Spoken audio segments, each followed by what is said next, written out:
Dinosaurs weren't the only ones to roam the Earth.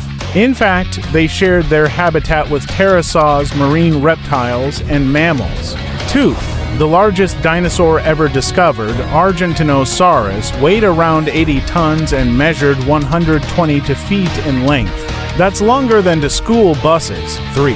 Dinosaur eggs were often colored, with some being blue, green, and even purple. 4. Dinosaurs weren't just big, they were also fast. Some, like the ostrich-like dinosaur, could run at speeds of up to 40 miles per hour. 5. The largest meat-eating dinosaur, Giganotosaurus, was bigger than T-Rex, weighing around 11 tons and measuring 40 feet in length. 6.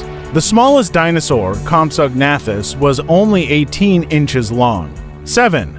Dinosaurs weren't just reptiles, they were actually birds.